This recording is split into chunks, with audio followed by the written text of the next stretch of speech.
ඔයා දැන්ටම මේ වීඩියෝ බලනවා කියන්නේ ඔයා ඇත්තටම ආදරයට ආදරය කරන පුද්ගලයෙක් සහ කෙනෙක්ගෙන් ආදරය ලබන්න සුසු කෙනෙක්. මම දන්නවා ඔයා මේ වීඩියෝ බලන්න පටන් ගත්තේ ඔයාගේ ආදරේ සැබෑ ආදරයක්ද කියලා පරීක්ෂා කරලා බලන්න තියෙන උවමනාවට කියලා. වීඩියෝ එකට යන්න කලින් ඔයාගේ ආදරේ සැබෑ ආදරයක්ද කියලා පරීක්ෂා කරලා බලා ගන්න ඔයාට මේ අවස්ථාව ලබා දුන්නට විශ්වයට ස්තුති කරලා පහලින් කමෙන්ට් එකක් දාන්න අමතක කරන්නත් එපා. විශ්වයට ස්තුතියි 1011 කියලා කමෙන්ට් එකක් දාන්න අමතක කරන්නත් එපා. එහෙනම් අපි වැඩි කතා නොකර වීඩියෝ එකට යමු. ඉතින් මේ වීඩියෝ එක බලන වෙති දැන්ටමත් කෙනෙක්ට ආදරය කරන අය වගේම හොර රහසම ආදරය කරන තවමත් ආදරය ප්‍රකාශ කරගන්න බැරි වුණ ආදරවන්තයෝ. ඒක නම් ප්‍රශ්නයක් නැහැ. හැබැයි මම ඔය දෙන්නගෙන් අහන්නේ ඔයාට වාගේ ආදරය ගැන විශ්වාසද? ඔයාට දැනෙන ආදරය ඇත්තම ආදරයක්ද?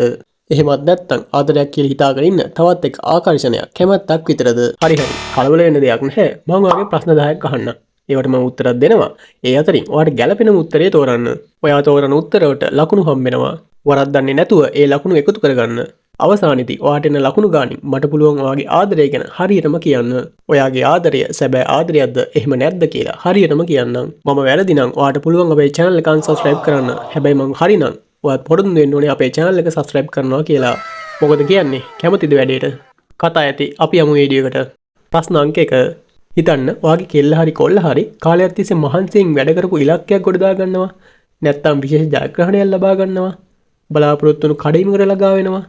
ඔයාට පොඩියට හරි ඊර්ෂ්‍යාවක් හිතේද? ආන්සර් A නෑ. Answer B පිස්සුද? ජීවිතේටම හිතෙන්නේ නෑ. මට ගොඩක් සතුටු හිතෙයි. ආන්සර් C ඇයි මන්දා? හැබැයි ටිකක් විතර ඊර්ෂ්‍යා හිතෙයි. ආන්සර් D මෙහෙමයි. මට ඊර්ෂ්‍යා හිතෙයි. ඒ විදිහට මම අසාර්ථක නම්.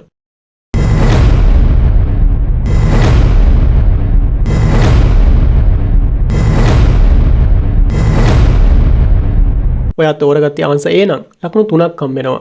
ආන්සර් B නම් ලකුණු 5ක් හම්බ වෙනවා. ආන්සර් C නම් ලකුණු 1ක් හම්බ වෙනවා. ආන්සර් D නම් ලකුණු 2ක් හම්බ වෙනවා. ප්‍රශ්න අංක 2. ඔයා යාළු වෙලා හරි කැමැත්තෙන් හරි ඉන්න ඒ කොල්ලත් එක්ක එහෙම නැත්නම් ඒ කෙල්ලත් එක්ක අනාගතයක් දකින්නවද? මම කියන්නේ එයාත් එක්ක මම මෙහෙම කරයි මං අරම කරයි අපි මෙහෙම ඉදී කියලා හීනමවල තියනවද? ආන්සර් A සමහර වෙලාවට එහෙම හිතලා තියෙනවා. ඒත් අනේ මන්දා. ආන්සර් B නෑ එහෙම හිතලා නෑ. ඕවා හිතන්න කලින් මං ස්ථාර වෙලා ඉන්න ඕන. ආන්සර් C අම්මෝ එහෙමනම් සෑහෙන්න හීනමවනවා.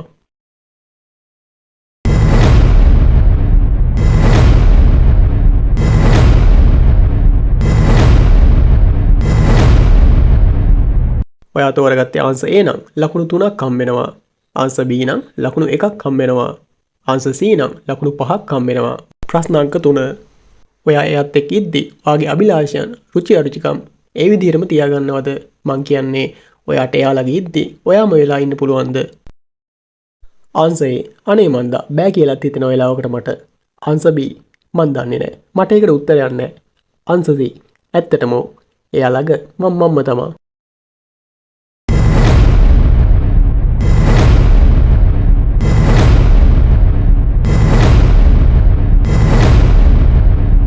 ඔයා තෝරගත්තේ ආන්සර් A නම් ලකුණු 1ක් හම්බ වෙනවා. ආන්සර් B නම් ලකුණු 2ක් හම්බ වෙනවා. ආන්සර් C නම් ලකුණු 5ක් හම්බ වෙනවා. ප්‍රශ්න අංක 4. හිතන්න අද දවසට අමාරු දවසක්, මහන්සි දවසක්. හැබැයි අත් එක ටික වෙලාවක් කතා කරා නම් කොටින් මෙයාගේ hina වැහුණත් ඇති නේද? තිබුණු මහන්සිය නැත්තරම නැති වෙලා යන්න. මං කිව්වා හරිද නැත්නම් වැරදිද? ආන්සර් A ඇත්ත. හරියටම හරි. ආන්සර් B එහෙම වුණා නම් මරු. හැබැයි එහෙම නෙමේ. ආන්සර් C අනේ මන්දා.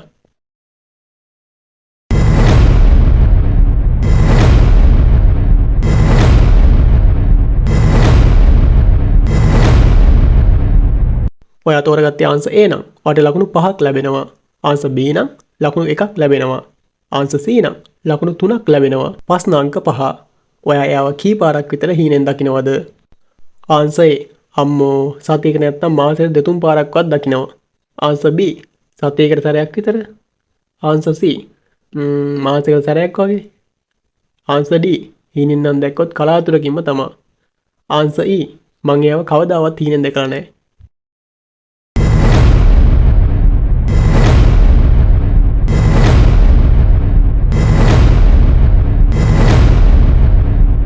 ඔයා තෝරගත්තේ ආන්සර් A නම් ලකුණු 5ක් ලැබෙනවා. ආන්සර් B නම් ලකුණු 4ක් ලැබෙනවා.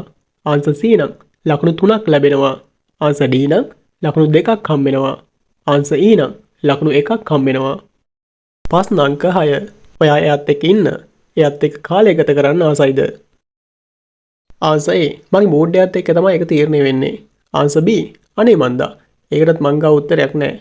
ආන්සර් C දෙයියනේ ඔව් හැම වෙලේම උනත් ඉන්නවා.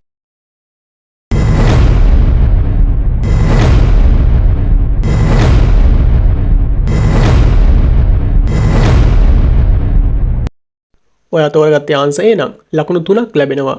ආන්සර් B නම් ලකුණු 1ක් ලැබෙනවා. ආන්සර් C නම් ලකුණු 5ක් ලැබෙනවා. ප්‍රශ්න අංක 7. අපි හිතමු ඔයාට විසඳ ගන්න වගේ ප්‍රශ්න ගොඩක් තියෙනවා. ඔව් ඔයා අමාරු කාලයක් ගෙවමින් ඉන්නේ. හැබැයි ඔයාට පුළුවන් නම් එයාගේ ප්‍රශ්නෙකදී එයාට අස්වැසිල්ලක් වෙන්න, එයාට උදව් කරන්න. අපි හිතමු සල්ලි වලින් නැත්නම් ඔයාගේ කාලයෙන් මේ මොනම දෙයකින් හරි එයාට උදව් වෙන්න ඔයා එහෙම කරනවද? ආන්සර් A නෑ. මුලින් මගේ ප්‍රශ්න ටික විසඳගෙන ඉන්න ඕන. අන්තිමට ඒ කවුරුත් නෑ. ආන්සර් B සමහර විට මං උදව් කරයි. ආන්සර් C අනේ මන්දා සුවර් එකක් නෑ. ආන්සර් D දෙයියනේ හිතන්න දෙයක් නෑ. මං අනිවාර්යෙන්ම උදව් කරනවා.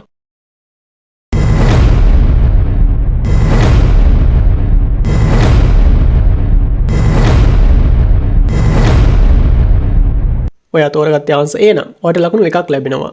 ඔයා තෝරගත්තේ ආන්සර් B නම් ඔයාට ලකුණු 4ක් ලැබෙනවා. ඔයා තෝරගත්තේ ආන්සර් C නම් ලකුණු 2ක් ලැබෙනවා. ඔයා තෝරගත්තේ ආන්සර් D නම් ලකුණු 5ක් ලැබෙනවා. ප්‍රශ්න අංක 8.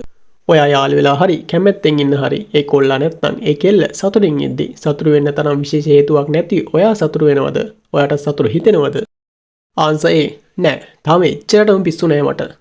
ආන්සර් B එහෙම සතුටු හිතෙන දේවල් නැතුවම නෙමෙයි අනේ මන්දා. ආන්සර් C අහන්නත් දෙයක්ද? එයා සතුටින් නම් මා සතුටින්.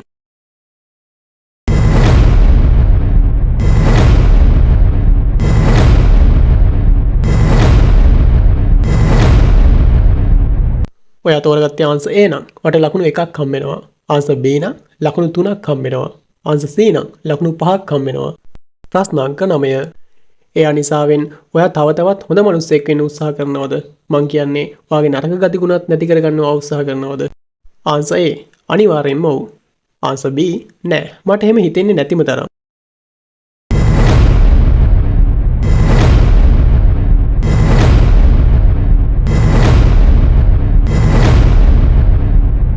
ඔයා තෝරගත්තේ ආන්සර් A නම් ඔයාට ලකුණු 5ක් ලැබෙනවා. ආන්සර් B නම් ඔයාට ලකුණු 1ක් ලැබෙනවා. අවසාන ප්‍රශ්නය. ඔව් ප්‍රශ්න අංක 10. ඔයාට මෙහෙම හිතෙන්නේ නැද්ද? ආදරය කියන්නේ ආවස්තර කිසිම දෙයක් බලාපොරොත්තු නොවී දෙන දෙයක් කියලා.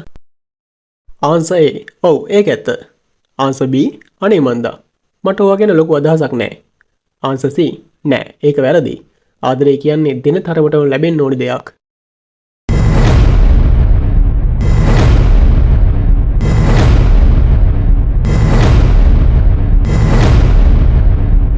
ඔයා තෝරගත්තේ ආන්සර් A නම් ඔයාට ලකුණු 5ක් ලැබෙනවා. ආන්සර් B නම් ඔයාට ලකුණු 3ක් හම්බ වෙනවා. ආන්සර් C නම් ඔයාට ලකුණු 1ක් හම්බ වෙනවා. හරි එහෙනම් දැන් ආදරවන්තයෝ තම තමන්ගේ ලකුණු ටික එකතු කරගෙන බලන්න දැන්.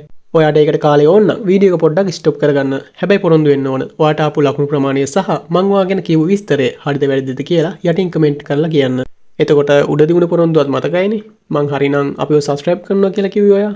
දැන් එහෙනම් පොරොන්දු දෙකයි. හානේ ඔන්න ඔයා පොරොන්දු වුණා. හරි එහෙනම් කතා ඇති. ඔයා කැමතිද ඔයාගේ අවසාන ප්‍රතිඵලය මොකක්ද කියලා දැනගන්න? ඔයාට ලකුණු 10ක් 17ක් අතර නම් ලැබුණේ ඒක නේ ඔයාගේ සැබෑ ආදරේ නෙමෙයි. ඔයාට එයා ගැන තියෙන ආදරයක් නෙමෙයි. තාවකාලික කැමැත්තක්. එතකොට ඔයාට ලකුණු 18ත් 26ත් අතර නම් ලැබුණේ මේකෙනත් ඔයාගේ සැබෑ ආදරය වෙන්න තියෙන ප්‍රවණතාවය ගොඩාක් අඩුයි. ඔයාට ලකුණු 27ත් 35ත් අතර නම් ලැබුණේ මේක නම් ටිකක් විතර සංකීර්ණ තත්වයක්. මොකද මෙයා ඔයාගේ සැබෑ ආදරේ වෙන්නත් පුළුවන්, නොවෙන්නත් පුළුවන්. කාලයට ඉඩ දෙන්න. ඔයාට ලකුණු 36ත් 44ත් අතර නම් ලැබුණේ ඔන්න මේ පුද්ගලයා නම් ඔයාගේ සැබෑ ආදරේ වෙන්න තියෙන ඉඩකට ගොඩාක් වැඩි. ඔයාගේ උත්තරේ මේක නම් ඔයාට ගොඩක් විශේෂ කෙනෙක් තමයි හම්බෙලා තියෙන්නේ. මේ කොහොම වුණත් මම මගේ හදවතින්ම ප්‍රාර්ථනා කරනවා ඔයාගේ සැබෑ ආදරේ ඔයාට ඉක්මනින්ම ලැබෙන්න කියලා. ඉතින් වීඩියෝ එකකින් අදට නවතිනවා. ඔයාගේ සැබෑ ආදරේ ඉක්මනින්ම ලබා දෙන්න කියලා විශ්ව මාතාවට කමෙන්ට් එකක් දාන්න යන්න අමතක කරන්නත් එපා. විශ්වය විසින් ඔයාට අනිවාර්යයෙන්ම උදව් කරાવી.